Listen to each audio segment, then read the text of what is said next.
Compte rendu du Conseil des ministres du 12 novembre 2020. Le Conseil des ministres s'est réuni ce jour au Palais de la Présidence de la République sous la présidence de son Excellence, M. Faure Essozomna Gnassingbé, président de la République. À l'ouverture des travaux, le Conseil a observé une minute de silence en mémoire de l'ancien président de la République, sœur du Ghana, Jerry John Rawlings, dont le décès a été annoncé dans la matinée. Le Conseil a examiné ensuite un projet de loi et un décret et écouté 3 communications. Au titre des avant-projets de loi, le Conseil a examiné l'avant-projet de loi de finances gestion 2021, qui porte sur la budgétisation des engagements de la feuille de route du gouvernement, traduite dans la déclaration de politique générale du gouvernement.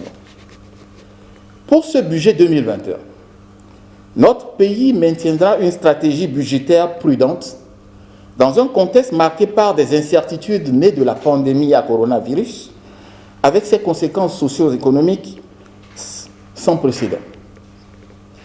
20 milliards de francs CFA restent mobilisés pour faire face à cette situation. La loi de finances gestion 2021 traduit la mise en œuvre intégrale du budget programme qui se matérialise d'une part par la déconcentration de la fonction d'ordonnancement et d'approbation des marchés publics, ainsi que le renforcement du rôle des contrôleurs financiers, des responsables de programme, des planificateurs et du suivi-évaluation pour une plus grande efficacité et efficience dans la gestion des ressources budgétaires axées sur les résultats. Et, d'autre part, il engage la responsabilité accrue de ces ordonnateurs soumis désormais aux règles de la comptabilité publique et leur redevabilité devant la Cour des comptes. Tenant compte du contexte économique avec l'impact négatif de la crise sanitaire, l'État a maintenu ses engagements. Ainsi, le projet de budget exercice 2021 consacre aux secteurs sociaux, y compris la protection sociale, un montant de 445,1 milliards de francs CFA contre 401,7 milliards de francs CFA dans le budget 2020, soit une hausse de 10,8% par rapport à l'année 2020. La part relative de ces secteurs dans le projet de budget exercice 2021 est de 53,7% des crédits budgétaires contre 52,9% dans le budget 2020. Cet effort permettra de mettre en œuvre les ambitions de l'axe numéro 1 de la feuille de route 2020-2025 visant à renforcer l'inclusion et l'harmonie sociale en mettant en œuvre des projets comme l'accès universel aux soins, incluant une protection sociale pour tous, et le rapprochement des centres de santé des populations. Au plan sectoriel, les orientations de la loi de finances s'articulent autour des secteurs suivants: agriculture, santé, éducation, énergie et eau, économie numérique, sécurité et défense. Concernant l'agriculture et l'agro-industrie, un montant de 65,7 milliards de francs CFA est consacré à ce secteur, soit 8,4% du montant alloué aux ministères et institutions. Ce montant vise à catalyser les investissements privés dans ce secteur.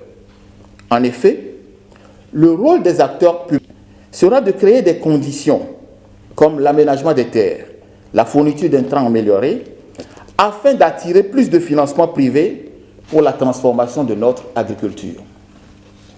Pour faciliter l'accès au marché et le désenclavement des zones rurales, tel que prévu par la feuille de route 2020-2025, une enveloppe de 9 milliards de francs CFA est allouée à la construction et à l'aménagement des pistes rurales. Au regard des efforts de modernisation déjà consentis par le gouvernement, des actions seront orientées vers un meilleur accès au financement des agriculteurs pour booster la production et encourager la consommation locale, l'intensification de la recherche agricole, la mécanisation, l'utilisation des engrais, le développement des chaînes de valeurs agricoles et l'émergence d'agro-entrepreneurs. Concernant le secteur de la santé, des mesures seront prises pour consolider le plan national de développement sanitaire. Pour améliorer la couverture sanitaire du territoire, il est prévu notamment de renforcer les infrastructures et le plateau technique des hôpitaux et centres de santé régionaux et préfectoraux. Les programmes de gratuité seront renforcés avec la prise en charge des soins de santé pour les femmes enceintes, qui sont un important socle de notre protection sociale. Pour concrétiser ces ambitions, un crédit de 77,9 milliards de francs CFA, soit 10% du montant alloué aux ministères et institutions, est affecté à ce secteur au titre du budget 2020-2021. Dans le secteur de l'éducation, les mesures porteront entre autres sur la poursuite de la construction des salles de classe accessibles à tous, le recrutement et la formation des éducateurs, ainsi que l'orientation de l'enseignement supérieur vers les besoins du marché du travail. Dans ce secteur également, l'État fera appel à des partenariats publics-privés afin d'accélérer la construction des infrastructures scolaires. Pour ce faire, un montant de 195,5 milliards de francs CFA, soit 25,1% de la dotation des ministères et institutions au titre du budget 2021, est alloué à ce secteur. S'agissant du secteur de l'énergie, la politique énergétique d'extension de l'électrification se poursuivra. À moyen terme, elle permettra de réduire la dépendance en matière d'approvisionnement et favoriser l'accès des populations à des services énergétiques fiables, modernes et à un coût abordable. L'eau potable des populations constitue également une priorité. Le gouvernement poursuivra la mise en œuvre des programmes de construction de mini-adductions d'eau potable et des programmes d'hydraulique villageoise avec pour objectif d'atteindre un taux de desserte moyen de 80% en milieu urbain ou rural.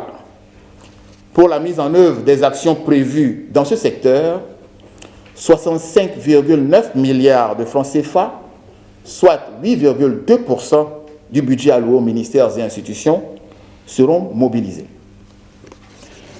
Concernant l'économie numérique, le Togo ambitionne de faire du numérique un véritable levier de la modernisation de l'économie et de la société dans son ensemble.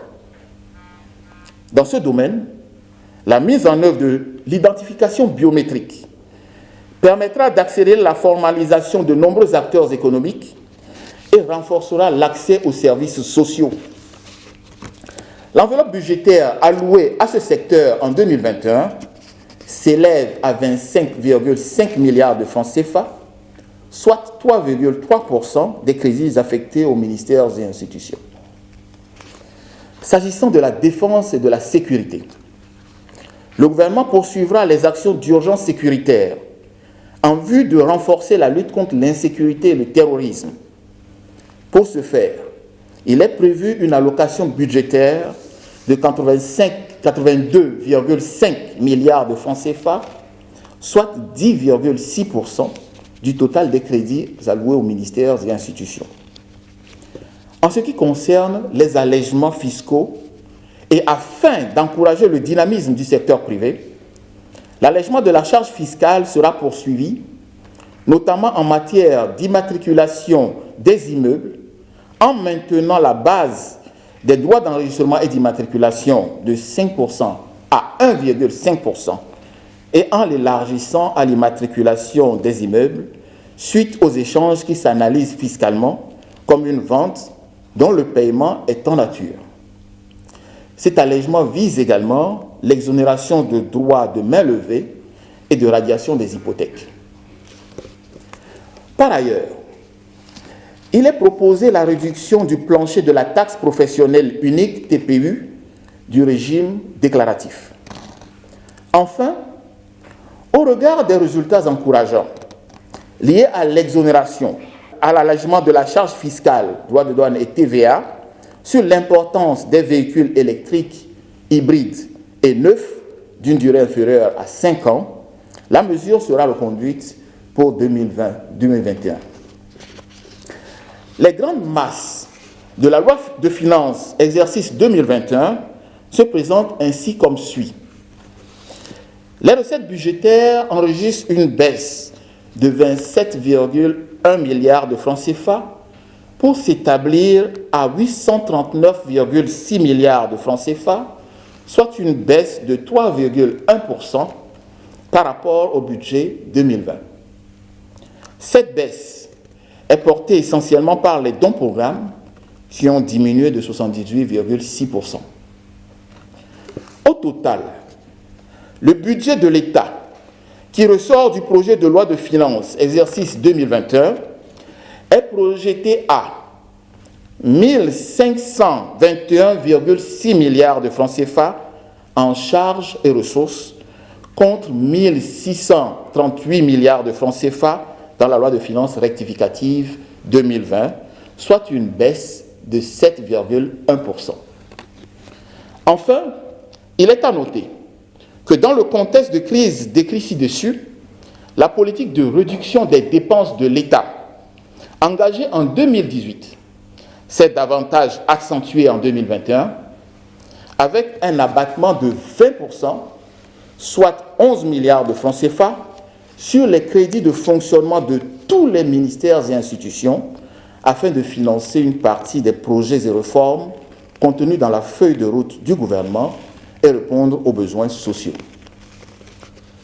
Au titre des projets de décret, le Conseil a examiné un projet de décret portant sur les attributions, l'organisation et le fonctionnement de l'Agence nationale d'identification, ANID, qui a pour but de faciliter la fourniture des services publics et sociaux par l'immatriculation biométrique des populations. Partant du constat selon lequel les mécanismes existants d'identification, notamment les domaines financiers, sociaux et sécuritaires, restent perfectibles, il est apparu primordial de faire recours à un dispositif innovant en matière d'identification. Pour cela, le gouvernement s'est orienté vers la numérisation de l'identité des personnes physiques qui concourent à la dématérialisation des services publics. L'Agence nationale d'identification est ainsi créée à cet effet et placée sous l'autorité de la présidence de la République avec la tutelle technique des ministères chargés de l'économie numérique et de la sécurité. Également, l'agence participe de manière significative à la définition de la politique et des orientations stratégiques de l'État en matière d'identification biométrique et est chargée de leur mise en œuvre. Au titre des communications, le Conseil a écouté une communication relative à la carte des scores du Millennium Challenge Corporation 2021, présentée par le coordonnateur national de la cellule du Millennium Challenge Corporation. Le Millennium Challenge Account, MCA, fonds géré par l'agence américaine Millennium Challenge Corporation, a pour objectif de réduire la pauvreté en favorisant la croissance économique.